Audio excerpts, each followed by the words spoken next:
Wabarakatuh. Yang terhormat Bapak Kapus, Bapak Ibu Katimker, dan hadirin sekalian. Pertama-tama marilah kita panjatkan puji dan syukur kehadirat Allah Subhanahu wa taala karena sampai dengan hari ini kita masih diberi kesehatan sehingga dapat bertemu walaupun via Zoom ya dalam apel. Ini apel rutin ya Mbak Febi ya. Apel rutin. Eh, Terima kasih Bapak Ibu eh, yang telah hadir dan juga kepada panitia yang telah memberikan kesempatan kepada Direktorat Perbenihan untuk mensosialisasikan kegiatan dari Direktorat Perbenihan di tahun ini, tahun 2026, dalam rangka mendukung penyediaan benih tanaman pangan khususnya ya. Izin share ya, Mbak Feby. Share screen.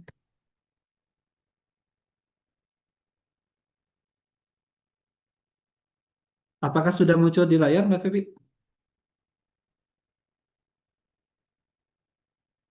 Baik, sudah Bapak, sudah Baik. terlihat jelas.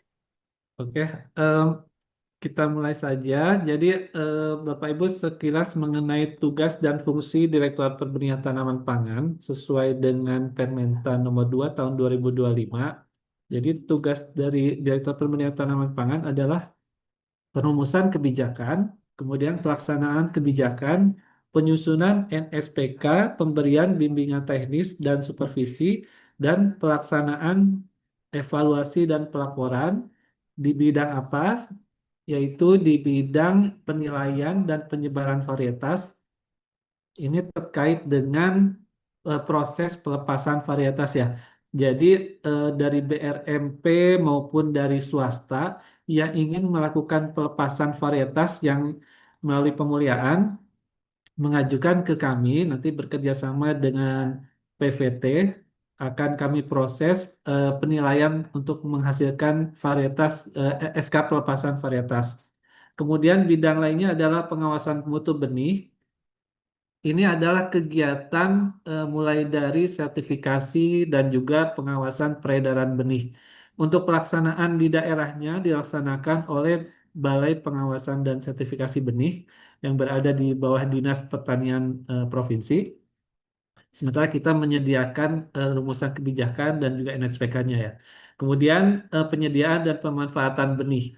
Dukungan dari Direktur Perbenihan antara lain dalam hal selain merumuskan kebijakan juga ada kegiatan kami sudah beberapa tahun ini adalah mandiri benih tanaman pangan. Ini dalam rangka mendukung penyediaan benih khususnya untuk benih padi ya.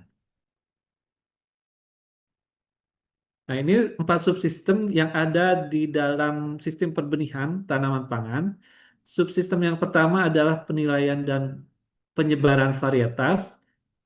Subsistem ini bertugas untuk menghasilkan rekomendasi varietas unggul baru, kemudian mendorong penyebaran varietas unggul nasional. Subsistem yang kedua adalah subsistem pengawasan mutu benih, seperti yang tadi disebutkan, terdiri dari sertifikasi dan juga pengawasan peredaran benih. Subsistem yang ketiga adalah penyediaan dan pemanfaatan. Ini goalnya adalah meningkatkan ketersediaan benih sebar dan meningkatkan penyerapan benih sebar. Dan subsistem yang terakhir, walaupun terakhir tapi ini juga sangat penting ya, yaitu subsistem penunjang, yaitu membuat dan meninjau ulang peraturan perbenihan, mengoptimalisasikan kinerja kelembagaan perbenihan dan meningkatkan kemampuan usaha perbenihan perangkat binaan. Bapak Ibu sekalian, sasaran dari penyediaan benih ini lebih dikenal dengan 6T ya, atau 6 tepat. Karena eh, jika tidak diperoleh ini, maka nanti akan budidayanya akan terpengaruh ya. Misalnya profitasnya tidak tercapai, produksinya menurun. Jadi kami upayakan proses 6T ini sebisa mungkin ya dicapai. Apa itu 6T? Yaitu tepat varietas. Jadi varietas yang digunakan itu harus sesuai dengan agroklimatnya ya dan sesuai dengan kebutuhan. Kemudian tepat mutu, jadi benih yang dihasilkan dan juga diedarkan itu harus memiliki mutu yang sesuai dengan standar atau persyaratan teknisnya. Kemudian tepat jumlah, jumlah yang dikirimkan ke petani itu harus sesuai dengan kebutuhan. Kemudian tepat waktu, benih yang diterima petani eh, tepat waktunya sesuai dengan musim tanam. Kemudian tepat harga, harga yang diterima petani sesuai dengan patokan yang ditetapkan oleh pemerintah, dan tepat tempat, penyaluran sesuai dengan lokasi tempat yang membutuhkan.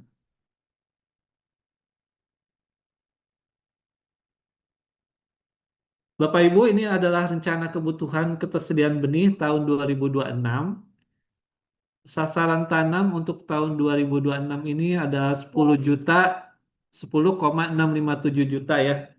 Jika dikonversikan ke dalam kebutuhan benih dengan faktor pengali, kebutuhan benihnya 25 kilo per hektar, diperoleh kebutuhan benih total nasional adalah 266.446 ton. Nah, ini jika kita lihat tren dalam 5 tahun terakhir, ini tidak tidak sampai setinggi itu ya. Jadi untuk tahun ini mungkin kebutuhan benih yang paling tinggi dalam beberapa tahun terakhir ya. Rata-rata itu biasanya kebutuhan benihnya hanya 200.000, 200 sampai 230.000 ton benih saja. Nah, ini proyeksi ketersediaan benihnya mulai dari Januari sampai dengan bulan Maret. Totalnya selama 3 bulan dari Januari sampai Maret itu sekitar 51.000 ton. Titik kritis dari penyediaan benih ini adalah seperti tadi disampaikan adalah bagaimana caranya agar diperoleh agar dicapai 6T atau 6 tepat tadi. Kemudian perencanaannya itu disampaikan maksimal T-1 atau 1 tahun sebelumnya dan tidak mepet dengan jadwal tanam. Kemudian, ini yang paling penting adalah mengutamakan penyediaan benih in situ. Apa itu benih in situ? Yaitu benih yang diproduksi di lokasi yang dekat dengan eh, benih tersebut dibutuhkan. Jadi dalam satu provinsi yang sama di mana benih itu dibutuhkan. Hal ini sangat penting karena dari segi efisiensi, baik itu waktu, biaya juga lebih tinggi ya apabila kita menggunakan benih in situ. Selain itu, eh, kemungkinan atau potensi untuk kita mencapai target 6 tepat tadi akan lebih mudah dicapai. Kemudian penetapan varietas harus sesuai dengan rekomendasi, ini tepat varietas ya. Nah, Bapak Ibu, ini adalah gambaran dari eh, sejauh mana sih ketersediaan benih kita secara in situ, kemampuan provinsi untuk menyediakan benih secara in situ. Sampai dengan saat ini, sampai tahun 2025, baru sekitar 4 provinsi ya yang dapat memenuhi kebutuhan benihnya sendiri. Sebagian besar masih dipenuhi dari Pulau Jawa ya benihnya. Jadi yang sudah mandiri itu antara lain Jawa Timur, kemudian Nusa Tenggara Barat, Maluku Utara, dan Papua. Nah, ini Papua agak-agak anomali, mungkin karena kebutuhan benihnya sedikit, jadi dia dengan penangkaran benih yang kecil bisa dipenuhi semuanya. Nah, ini Bapak Ibu adalah kegiatan mandiri benih tanaman pangan. Ini program bantuan pemerintah yang dilaksanakan oleh Direktorat Perbenihan. Tujuannya apa? Yaitu untuk menumbuhkan produsen benih baru untuk menghasilkan benih dan atau benih unggul bersertifikat kelas benih sebar. Meningkatkan kapasitas produsen benih yang sudah ada dalam menghasilkan benih unggul bersertifikat kelas benih sebar, kemudian mendukung ketersediaan benih secara in situ. Sasarannya adalah tumbuhnya produsen benih baru dan produsen benih existing untuk menghasilkan benih unggul bersertifikat. Kemudian tersedianya benih unggul bersertifikat secara in situ di lokasi. Manfaat dari kegiatan mandiri benih ini adalah yang pertama menumbuh kembangkan produsen benih baru dan existing menuju kemandirian benih. Kemudian benih menjadi tepat waktu sesuai dengan jadwal tanam karena kebutuhan benih untuk kebutuhan dipenuhi secara in situ. Kemudian yang ketiga, harga benih dapat lebih terjangkau oleh petani karena biaya distribusi bisa ditekan. Ini realisasi mandiri benih dari tahun 2024 sampai dengan 2025. Alokasi tahun 2024 itu 5.510 hektar. Kemudian 2025 turun menjadi 1.420 hektar. Dan ini tahun 2026 alokasinya 429 unit. Jadi satu unitnya itu setara dengan 10 hektar penangkaran. Kemudian nanti estimasi benih yang diproduksi adalah 12.870 ton. Nah, sedikit gambaran lagi Bapak Ibu mengenai Mandiri Benih ini. Jadi ini adalah mekanisme bantuan pemerintah dalam bentuk transfer uang yang diberikan kepada kelompok tani, produsen benih yang ingin mengembangkan penangkarannya ya supaya menjadi lebih besar lagi atau kelompok tani yang ingin belajar menjadi produsen benih. Tujuannya tadi jelas ya, jadi untuk meningkatkan ketersediaan benih in situ dan juga untuk mengembangkan produsen-produsen baru di wilayah yang masih kekurangan benih. Ini rinciannya, satuan biayanya, jadi satu unit itu mendapatkan bantuan untuk penangkaran benih dalam bentuk transfer uang sebesar 68.300.000 rupiah. Nah, ini ada dua komoditas Bapak Ibu untuk tahun ini. Yang pertama adalah padi, kemudian kedelai. Tadi alokasinya untuk padi sekitar 429 unit ya. Jadi satu kelompok tani itu satu unit.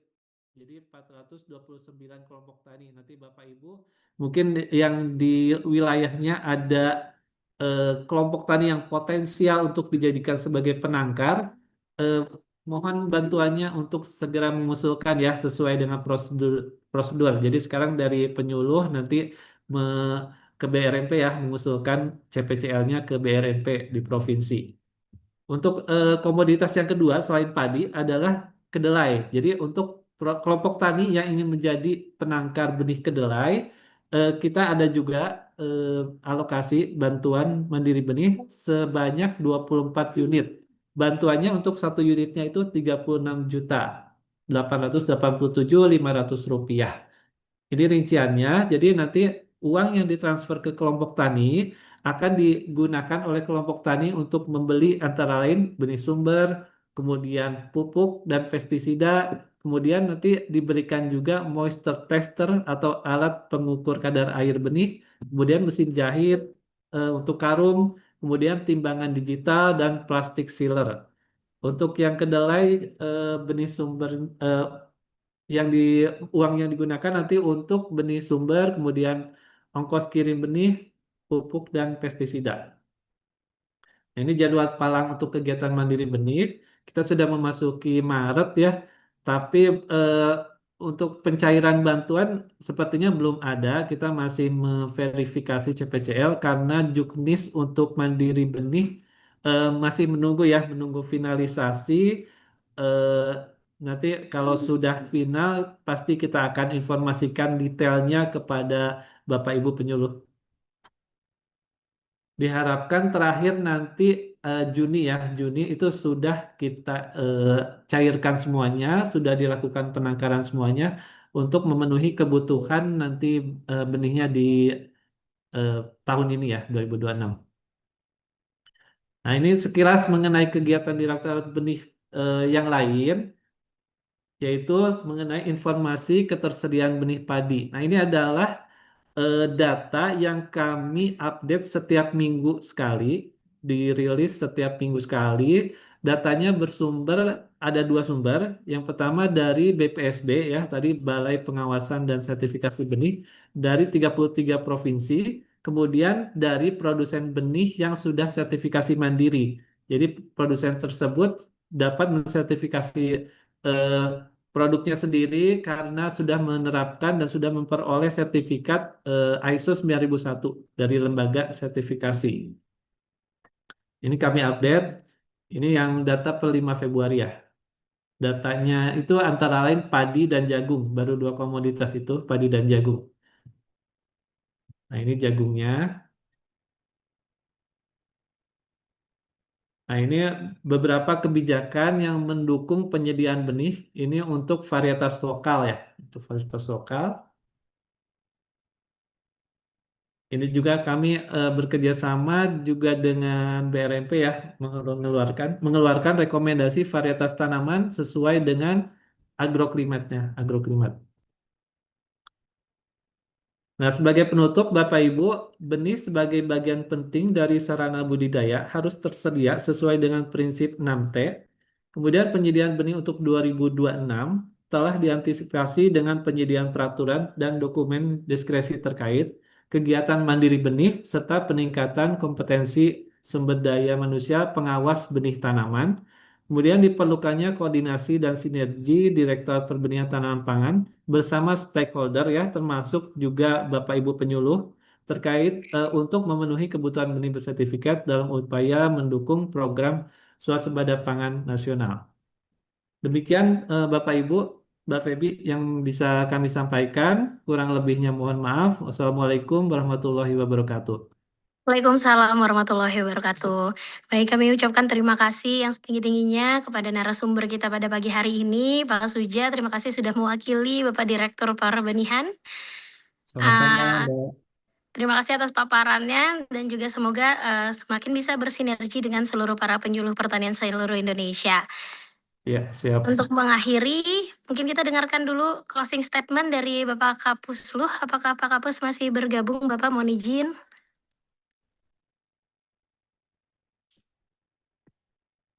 Baik, sepertinya Bapak sudah meninggalkan Zoom. Maka dari itu, saya Feby juga izin mau pamit undur diri. Terima kasih untuk seluruh waktu yang sudah diberikan para penyuluh untuk setiap kali kita apel pagi. Nah, semoga seluruh informasi dan paparan yang telah disampaikan akan menjadi penguat langkah kita bersama dalam mendukung program strategis pembangunan pertanian. Khususnya juga program-program yang selalu kita gaungkan di setiap hari, peningkatan luas tambah tanam, dan juga sekarang ada komplain capir juga. Semoga seluruh para penyuluh semakin semangat untuk swasembada pangan berkelanjutan. Saya Feby mau pamit undur diri. Assalamualaikum warahmatullahi wabarakatuh. Terima kasih Pak Suja, terima kasih Bapak Ibu. Terima kasih Mbak Febi, Bapak Ibu. Terima